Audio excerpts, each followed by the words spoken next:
We turn now to Republican Senator John Kennedy of Louisiana. He'll be one of those questioning Facebook CEO Mark Zuckerberg on Tuesday. Welcome to Face the Nation, Senator. Thank you. Facebook has acknowledged that some of its search tools were used by malicious actors to obtain information, and also that 87 million users had private information shared with other organizations without their consent. What do you need to hear from Mark Zuckerberg? I don't want to hurt Facebook. I don't want to regulate them half to death. But we have a problem. Our promised digital utopia has minefields in it. Mr. Zuckerberg has not exhausted himself being forthcoming. We had one hearing. Mr. Zuckerberg sent his lawyer, very bright, very articulate, could talk a dog off a meat wagon, but he didn't say anything. And my biggest worry in all of this, and I have many, many questions, Mr. Zuckerberg, but my biggest worry with all this is that the privacy issue and what I call the propagandist issue are both too big for Facebook to fix. And that's the frightening part. Too big for Facebook to fix. Does that mean that lawmakers like you need to seek regulations to fix it for them? It may be the case. I would rather do it with Facebook and the other social media platforms. Look, we've got to talk about the initial bargain. Is it fair for me to give up all of my personal data to Facebook and apparently everybody else in the Western Hemisphere in exchange for me being able to see what some of my high school buddies had for dinner Saturday night? Who owns my data? Do I own it, or does Facebook own it? The service agreement with Facebook, it's written in Swahili. Nobody understands it. Should I have the right to opt in as opposed to opt out, put the burden on Facebook? Should I have the right to erase my data? Should I have the right to demand that Facebook get my permission before it sells the data? We all know that poison is being spread on social media, not just Facebook. How are we going to stop it? And by the way, while we're talking about that, what's poison? First Amendment concerns. I mean, these are very deep issues, and they're bigger than Cambridge Analytica. They absolutely are. But some would say, look, is it really something that Facebook needs to police themselves, or should Americans essentially have known better in that they're putting that private information out there? Facebook knows more about its business, its algorithms, its methodology than any of us in Congress do.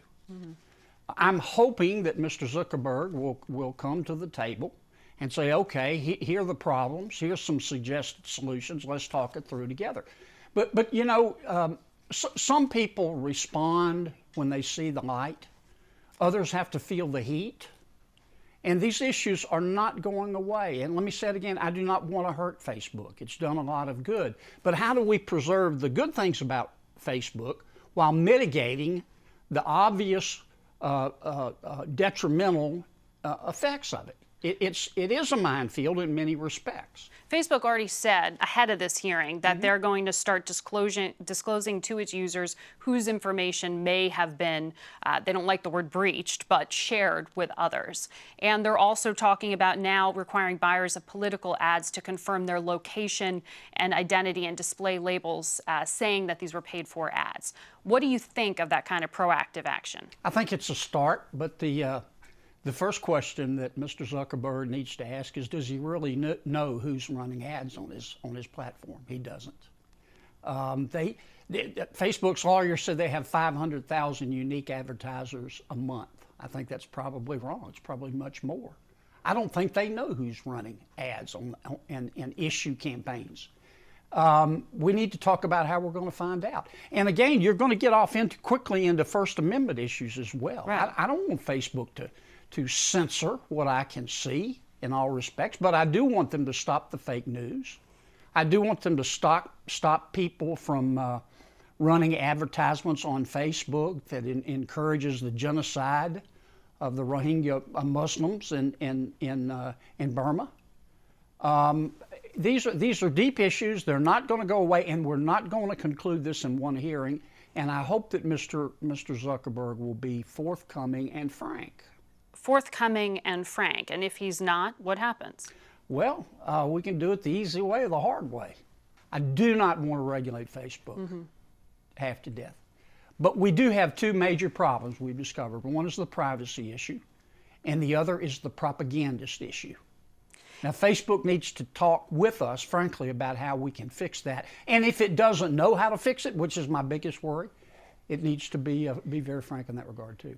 I want to also ask you about EPA Administrator Scott Pruitt. The president seems to have given him a pass in a tweet yesterday, signaling that he's okay with some of these reports about government spending run amok and these other allegations of ethical violations. What do you think?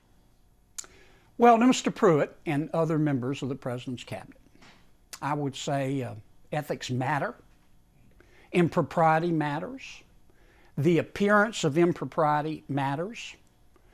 To the extent that you are, stop acting like a chucklehead, stop the unforced errors, stop leading with your chin. If you don't need to fly first class, don't. Don't turn on the siren on your SUV just to watch people move over. You represent the President of the United States. All of this behavior is juvenile. It's distracting from the business that we're trying to do for the American people. Should he keep his job? And, well, that's going to be up to the president. I know what I would do if I were Mr. Pruitt. I would call a press conference tomorrow. And I would say, okay, let's talk about your criticisms of me. Well, he did give some interviews this week. Yeah, but I would do a full-blown press conference and say, okay, here are your criticisms. That's fair. I'm going to stop doing it. Here's what I think is not fair. But these people are hurting the president, and I'm not saying he's not a good person, but the appearance of impropriety matters, and you can't put lipstick on this pig. For you, though, that the president and certainly Scott Pruitt have alleged that all of this is just politically motivated by environmentalists who don't like his deregulation. Some of it is, but all of it isn't. I mean, he either travels with 20 security folks or he doesn't. He either flies first class every single time or he doesn't. I don't know whether the allegations about his apartment are true or not. They don't look good. Why do you want, in his position, why do you want to rent an apartment from a lobbyist, for God's sake? Stop leading with your chin.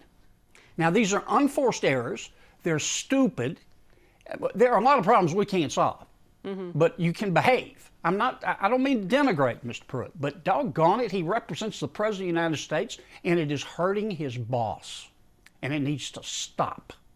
Senator Kennedy, thank you for coming on Face the Nation. We'll be back in a moment.